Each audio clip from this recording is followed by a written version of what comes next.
আল্লাহ রাব্বুল আলামিন কোরআনের শিক্ষায় শিক্ষিত যারা হবে, হাদিসের পরিভাষায় যারা শিক্ষিত হবে, কোরআন এমন একটি জিনিস, এমন একটি মহাগ্রন্থ আল কোরআন, এই কোরআনের শিক্ষায় শিক্ষিত যারা হবে তাদের ব্যাপারে আল্লাহ রাব্বুল আলামিন বলেন ওয়াল্লাযীনা উতুল ইলমা দারাজাত।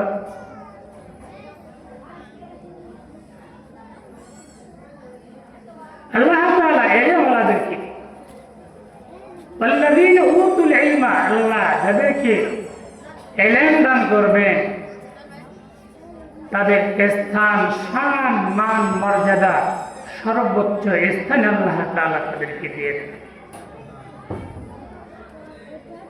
ওয়ান্নাত আল্লাহ রাব্বুল আলামিন বলেন ফালাউলা নাফারা মিন কুল্লি ফিরকাতিন মিনহুম তাইফা লিয়াতাফাক্কাহু ফিদ্দীন। তোমাদের মধ্যে থেকে একটা গোত্র কেন বের হয় না, একটা সম্প্রদায় কেন বের হয় না ফিকা ফিদ্দীন, শিক্ষা অর্জন করার জন্য? যে শিক্ষা অর্জন করে জাতির সামনে ফিরে আসবে, তাদেরকে জাহান্নামের ভয় ভীতি দেখাবে, জান্নাতের শান, জান্নাতের মান মর্যাদা, তাদের আনন্দময় চিত্তগুলো তুলে ধরবে। এমন কিছু লোক কেন বের হয় না? বের হইলে লাভ কি? যারা কোরআন শিক্ষার জন্য ঘর থেকে বের হয়, আল্লাহ রাব্বুল আলামিনের ফেরেশতারা এই তুলাবায়ে আজিজের পায়ের নিচ থেকে নিচ দিয়ে জান্নাতি পর বিছাইতে থাকে।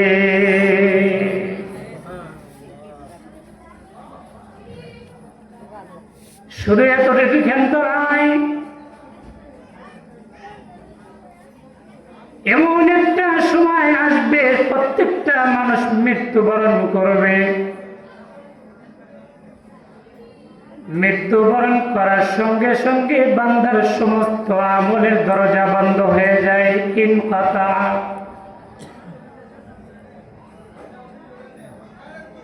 আল্লাহ তাআলা তার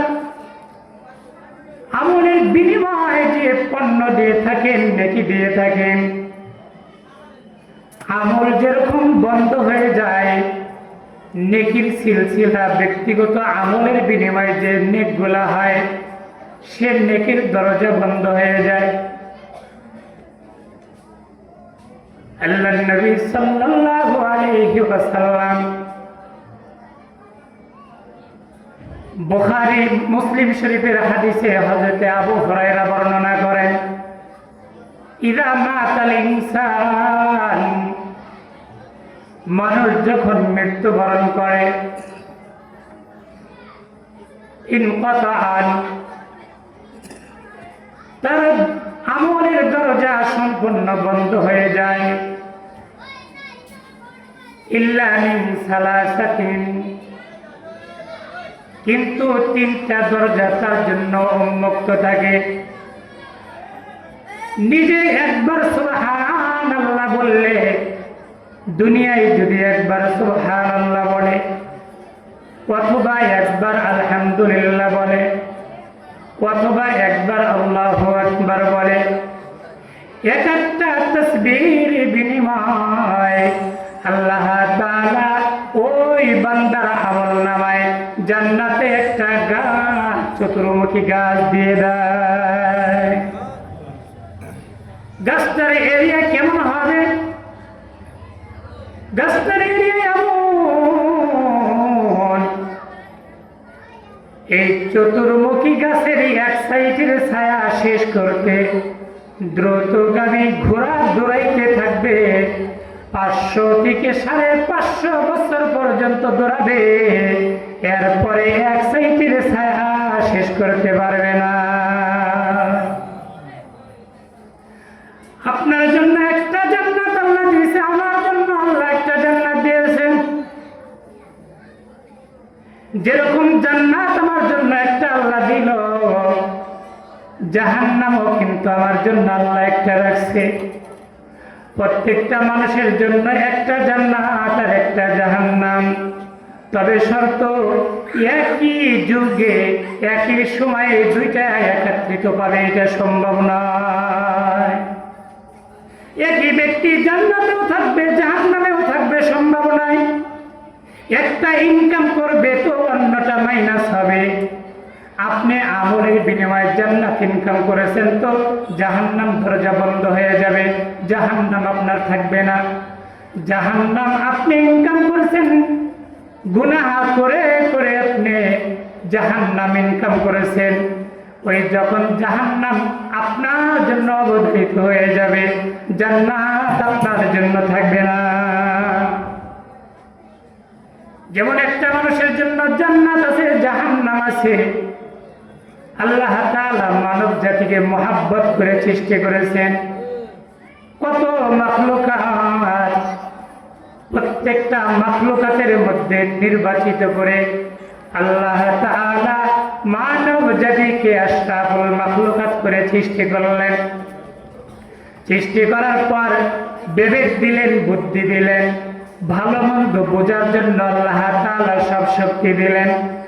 এরপর আল্লাহ রাব্বুল আলামিন বলে, বান্দা ফারিকুম ফিল জান্নাহ ওয়া ফারিকুম ফিস সাইর। তোমার জন্য একটা রাস্তা আছে জান্নাতের, আর একটা রাস্তা আছে জাহান্নামের। বান্দা তুমি কোন রাস্তায় অবলম্বন করবা, কোন রাস্তায় তুমি চলবা, তোমার বিবেকের উপরে প্রশ্ন করো, তোমার বিবেককে নিয়ে তুমি চলো। এখন জান্নাতের রাস্তায় যাইবা না জাহান্নামের রাস্তায় যাইবা?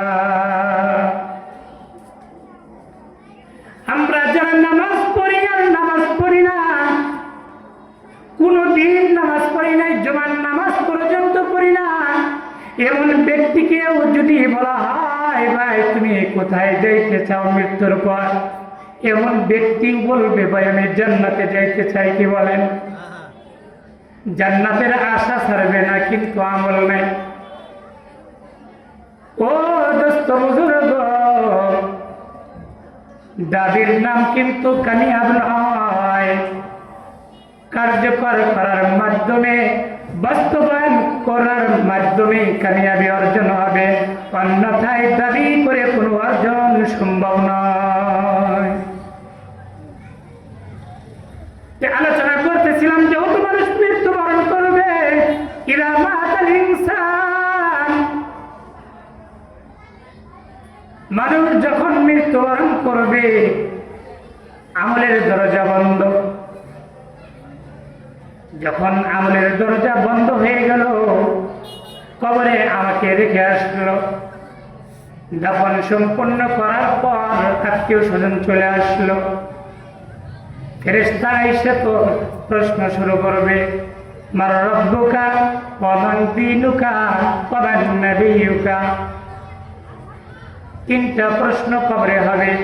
এই তিনটা প্রশ্নের উত্তর যারা দিতে পারবে, পরবর্তী যতগুলা ঘাটি থাকবে প্রত্যেকটা ঘাটিতে আল্লাহ পাস করাইয়া পার করে দিবে।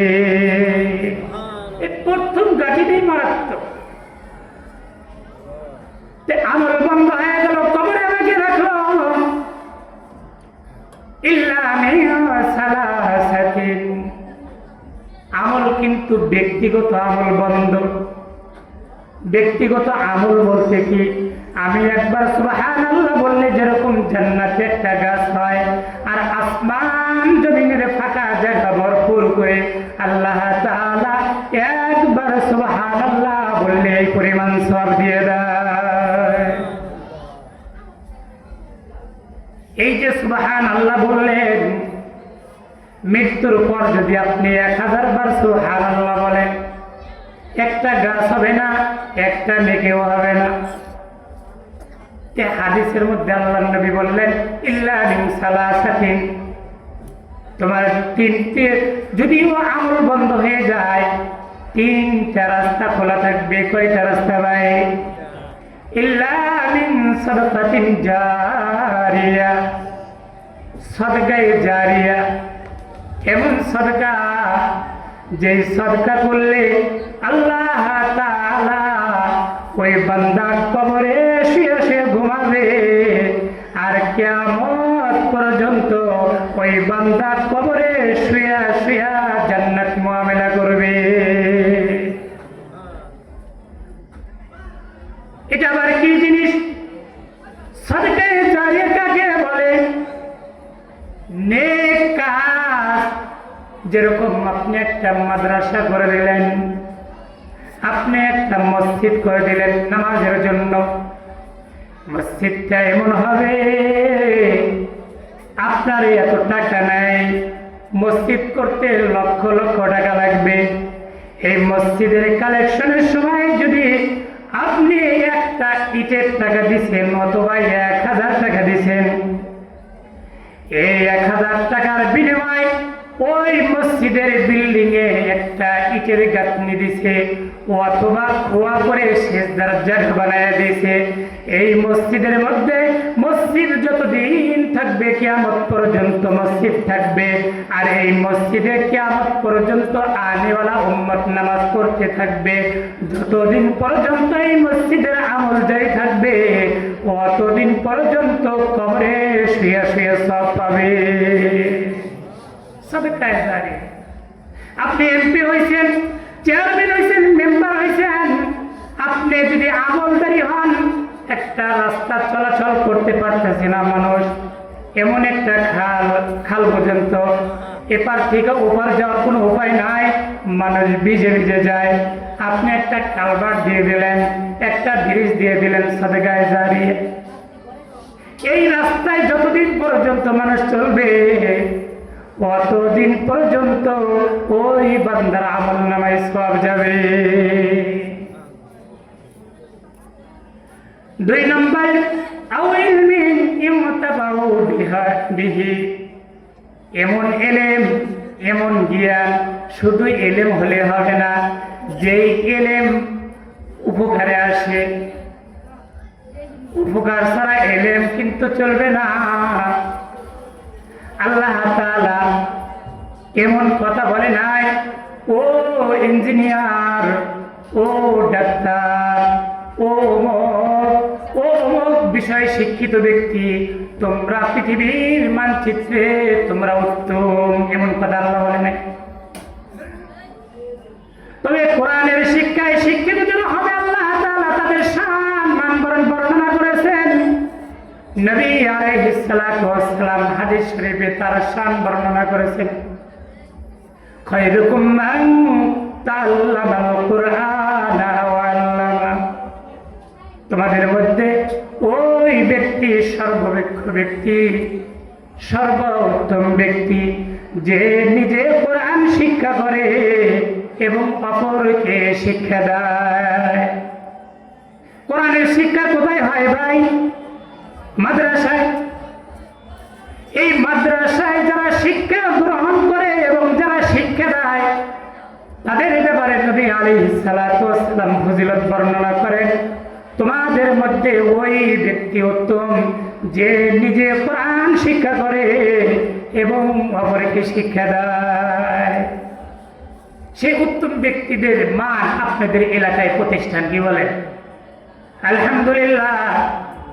এক সময় তো নাগরপুর হযরতের মাদ্রাসা, গিউরকুল মাদ্রাসা আর হাফিজিয়া মাদ্রাসা ছিল, কি বলেন? আশেপাশে কিন্তু আর মাদ্রাসা ছিল না, গিউরকুল আর হাফিজিয়া মাদ্রাসা।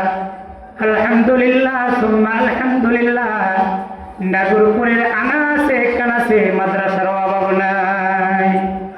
আপনারা খুশি না রাজা? খালি খুশি হইলে হবে না, অনেকেই এমনি এমনি খুশি হয়। মাহফিলে আসতেন, খুশি, ভালো লাগতেছে। এই মাহফিল থেকে হযরতরা দোয়া করে চলে যাবে, আর কেউ মাদ্রাসায় আসবে না, সন্তান মাদ্রাসায় দেবে না। তাহলে উপকার কিভাবে পেলেন? খুশি কিভাবে হলেন? খুশি তো ওই সময় বহিঃপ্রকাশ হবে যখন আপনি এই প্রতিষ্ঠানের সাথে সর্বদাই লেগে থাকবেন। আপনার একটা সন্তান দিয়ে মাদ্রাসায় সহযোগিতা করবেন, আপনার নাতিকে দিয়ে মাদ্রাসায় সহযোগিতা করবেন। যখন আপনার একটা ভাতিজাকে দিয়ে সহযোগিতা করবেন, আপনার একটা ভাতিজা মাদ্রাসায় শিক্ষা অর্জন করতেছে, হাফেজ হবে। এমন কিছু পরিবার আছে দেখবেন তারা মাদ্রাসায় পড়াইতে চায় না। এই করোনাকালীন সময়ের আগের কথা বলেন, মাদ্রাসায় এত মানুষ দিত না। করোনার থেকে এমন অবস্থা হয়েছে আমরা মাদ্রাসায় জায়গা দিয়ে পারতেছি না, এত মাদ্রাসায় ছাত্র ভর্তি হয়। এক সময় প্রতিষ্ঠানের একটা উসুল প্রচলন ছিল, মানুষের সামনে একটা ধারণা ছিল শুধুমাত্র গরিব মিসকিন যারা চালাইতে পারে না এই সমস্ত পরিবারের সন্তানরা মাদ্রাসায় পড়ে। কি বলে, এমন একটা সময় ছিল মানুষের ধ্যান ধারণা। আলহামদুলিল্লাহ এখন গরিবের সন্তানরা মাদ্রাসায় ওই রকম, শুধু গরিবের সন্তানরা পারে না, এখানে একেবারে এমপি, মন্ত্রী, আর্মি, ক্যান্টনমেন্টের বড় বড় অফিসারদের সন্তানরা মাদ্রাসায় পড়ে। আমি যখন 2007 এবং 2008 হাটহাজারীতে লেখাপড়া করি, চট্টগ্রাম বাইজিদ বোস্তানি ক্যান্টনমেন্টের বড় বড় অফিসারের সন্তানরা পড়ত। ওই সৌদি আরবের সন্তানরাও বাংলাদেশের হাটহাজারীতে পড়ালেখা করতে আসে, বিভিন্ন রাষ্ট্রের থেকেও কিন্তু পড়তে আসে। ওই হাটহাজারী, ওই রহমানিয়া মাদ্রাসা, ওই বিভিন্ন যাত্রাবাড়ি মাদ্রাসা, এই মাদ্রাসাগুলো করার শান মান মর্যাদা লক্ষ্য করে তারা শুধু তাদের ওই সৌদি আরবে পড়ে না, ওই সৌদি আরবের সন্তানরা বাংলার জমিনে পড়ে আলেম হয়ে যায়। এই জন্য ভাই, যারা এলিমের মান বোঝে, মর্যাদা বোঝে, কেবলমাত্র তারাই দ্বীনের শিক্ষা অর্জন করে। অন্যথায় দ্বীনের শিক্ষাটাই এমন দেখেন, বিশেষ করে কোরআনে হাফেজ, আজকে তো হাফেজদের মাথায় দস্তরবন্দি করে দেওয়া হবে। এক একটা হাফেজ ইকরা ওয়ারতাকি কামা কুনতা তুরাতিল ফিদ দুনিয়া, আল্লাহ তাআলা হাফেজদের মান মর্যাদা এমন ভাবে হাসরের ময়দানে দিবে, এক একটা হাফেজকে বলবে ইকরা, পড়তে থাকো, উঠতে থাকো, আয়াত পড়বে উঠবে, আয়াত পড়বে উঠবে। যেরকম দুনিয়ায় তেলাওয়াত করেছে এরকম ভাবে এক একটা আয়াত তেলাওয়াত করবে, এক একটা বিল্ডিং উঠতে থাকবে। এরকম করতে করতে আলহামদুলিল্লাহ থেকে শুরু করবে মিনাল জিন্নাতি ওয়ান নাস পর্যন্ত যতগুলো আয়াত, এতগুলা বিল্ডিং বিশিষ্ট একটা বিল্ডিং এই হাফেজে কোরআন পাবে। দেখেন তো অন্য কোন ব্যক্তির শানে এরকম শান বর্ণনা করছে কিনা? হাফেজ কোরআনের শান বর্ণনা করছে না। এই জন্য হাফেজ বানান দরকার কি দরকার না ভাই? দেখেন কত এমপি, কত মন্ত্রী একটু সামনে ইমামতি করতে গোপন নামাজ পড়াইতে দিবেন, তাও সম্ভব না। গোপন নামাজ বোঝেন? জহরের নামাজ, আসরের নামাজ, গোপন নামাজ, কি নাম? এখানে আপনি কি পড়লেন না পড়লেন কেউ বুঝতে হয় না, শুধু আল্লাহু আকবার, সামি আল্লাহু লিমান হামিদা, আসসালামু আলাইকুম ওয়া রাহমাতুল্লাহ, এই তিনটা জানলে হয়ে যায়। এটা কি বলে? গোপন নামাজ। বাকি যে মাগরিব, ইশা, ফজরের নামাজ জোরে জোরে কিরাত করতে হয়, এই গোপন নামাজ একটা মন্ত্রীকে দিবেন, কোনো হুজুর সম্ভব নয়। হালাকে একটা ইমাম, এমপি, ইমামতের যোগ্যতা দরকার। মন্ত্রী তো এমন চায় যে এখানে প্রোগ্রামে যাবে সে ইমামতি করবে, জানাজার নামাজের ইমামতি করবে, ঈদগাহ মাঠের নামাজের ইমামতি করবে। কি বলে? কিন্তু আল্লাহ তাআলা সবাইকে সব জায়গায় সবার মান দেয় না। কোরআনের মান কোরআনের কাছে থাকে। কোরআনওয়ালা যারা আল্লাহ তাআলা এই কোরআনওয়ালাদেরকে কোরআনের মান মর্যাদা দিয়ে থাকে। আমি তো মানিকগঞ্জ প্রায় সাবেক স্বাস্থ্যমন্ত্রীর মসজিদে 12 থেকে 13 বছর ইমাম। একটা দিন সে সামনে দাঁড়ায় বলতে পারলো না যে হুজুর আমি একটু নামাজ পড়াই। কত সিনিয়র, বয়স কত কত, সংসদে আমরা যাইতে পারি না, কিন্তু মসজিদে এসে ওই সামনের কাতারে যাই নামাজ যদি দেওয়া হয় ওই ইমাম সাহেবের জায়গায় দাঁড়ানোর যোগ্যতা না।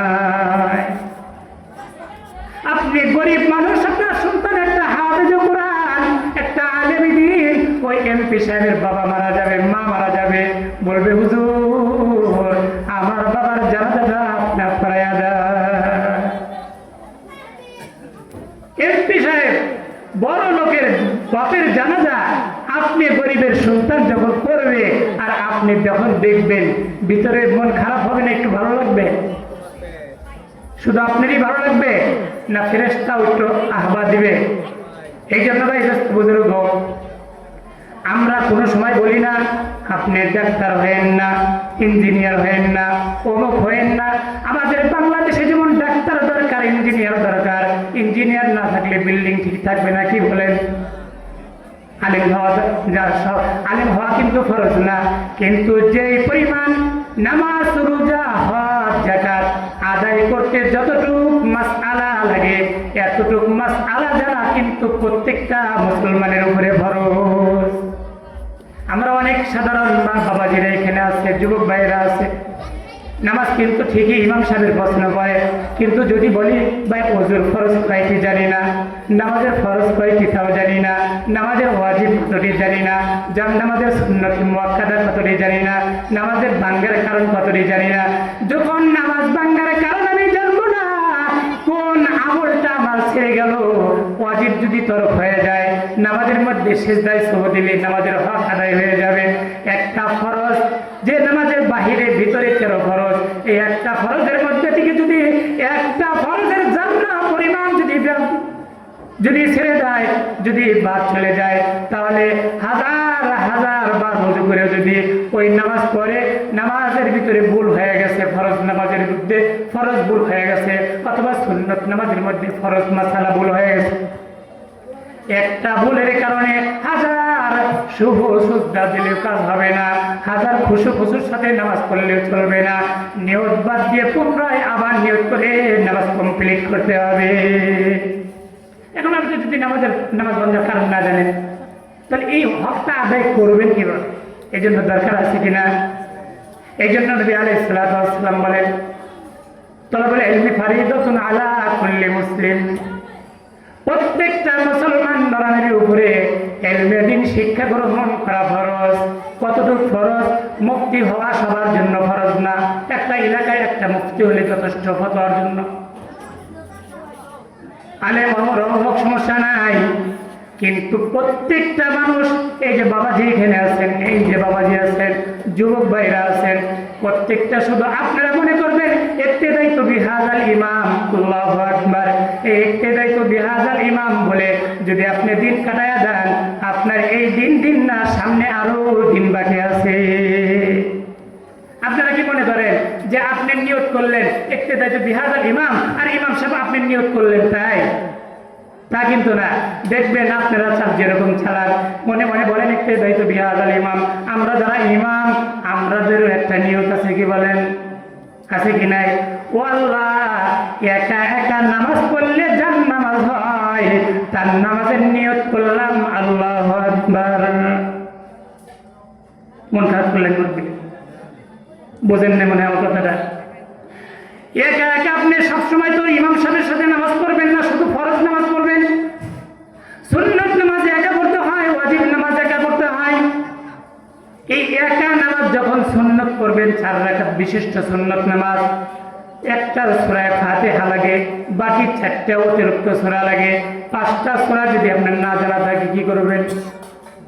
সূরার ক্ষেত্রে ইক্তেদাইতু বিহাযাল ইমাম, ইমামের পিছনে ফরজ নামাজের সময়, কিন্তু পরক্ষণে বা আগে যে সুন্নত করবেন, ওই সুন্নত নামাজের কি উপায় হবে? সুন্নত নামাজ না পড়লেও তো গুনাহ হবে, ওয়াজিব নামাজ না পড়লেও গুনাহ হবে। ইচ্ছাকৃতভাবে যদি কেউ সুন্নত নামাজ বাদ দেয়, গুনাহে কবিরা হবে, হবে কি হবে না?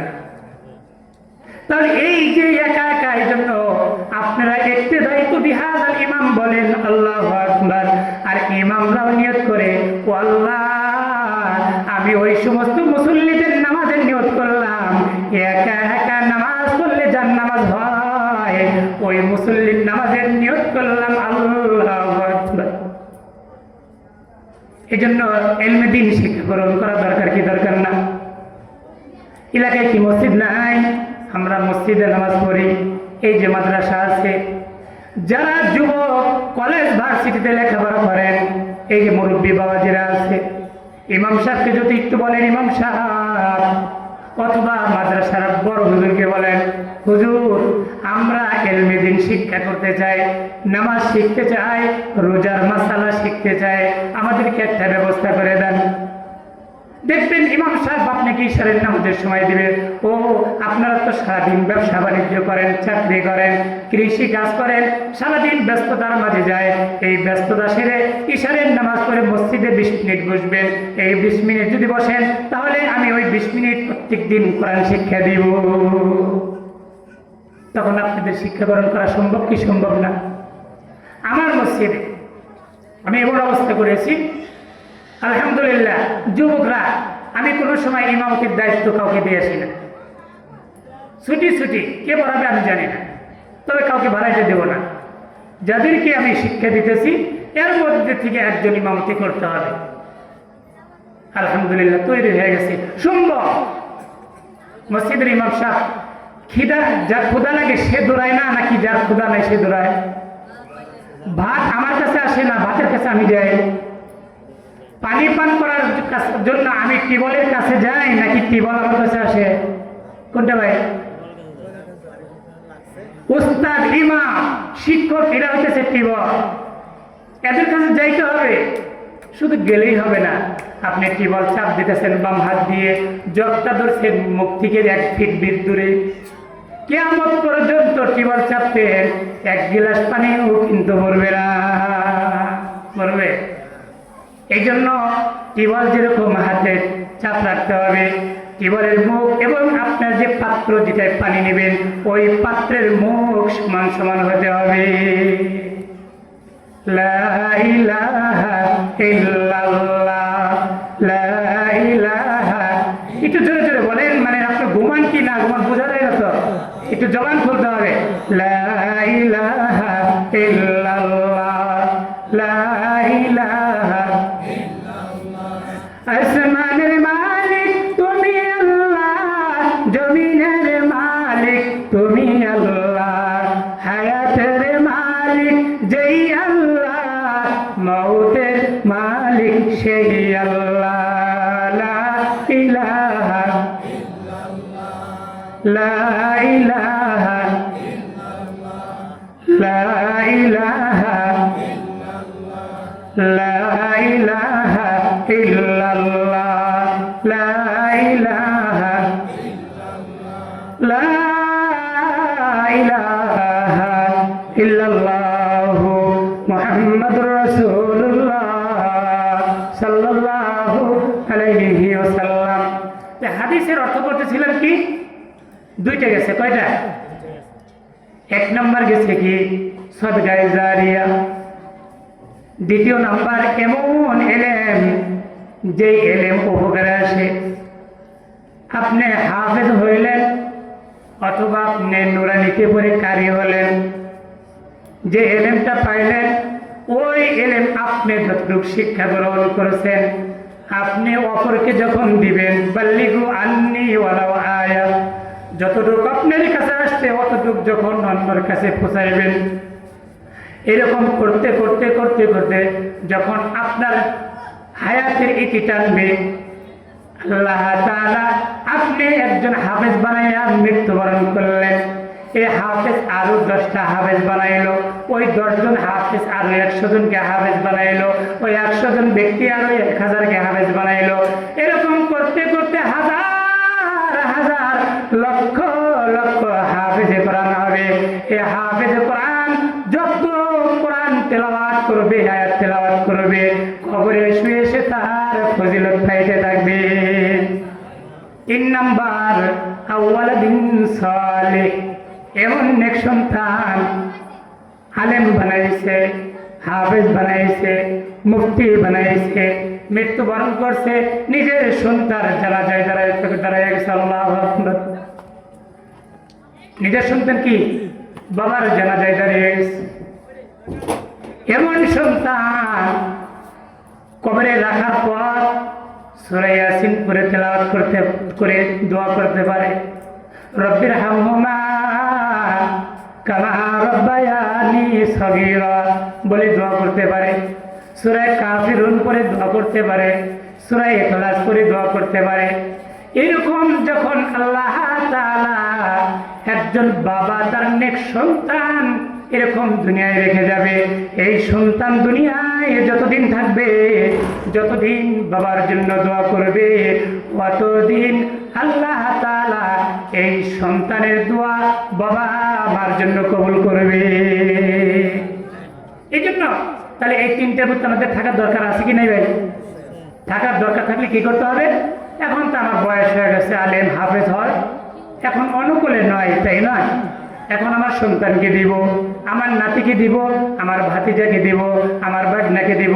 এই মাদ্রাসা এইখানে এই দারুল কোরআন সুন্নাহ মাদ্রাসা, পাশে হযরতের মাদ্রাসা আছে, আবার শুধু পুরুষ মাদ্রাসায় না, হযরত মুফতি জাকারিয়া সাহেব ওনার একটা মহিলা মাদ্রাসা আছে। অর্থাৎ আপনাদের সন্তানদেরকেও দিবেন। এরকম করে যদি আপনার সন্তানকে নেক সন্তান বানাইতে পারেন, যদি আওলাদিন সালিহিন বানাইতে পারেন, এই নেক সন্তান আল্লাহ তাআলা এমন মান মর্যাদা দিবে সন্তানের কারণে, সন্তান হাত তুলে রব্বির হামহুমা কামা রব্বায়ানি পড়তে দেরি হবে তো আল্লাহ তাআলা মা বাপকে মাফ করতে দেরি করবে না। আল্লাহ তাআলা আমাদের সকলকে কবুল করুক, সকল বলি আমিন। আমি যে কথাগুলো বললাম আমি সহ সকলকে আমল করার তৌফিক দিক, সকল বলে আমিন। ওয়া আখিরু দাওয়ানা আলহামদুলিল্লাহি রাব্বিল আলামিন। আসসালামু আলাইকুম ওয়া রাহমাতুল্লাহ।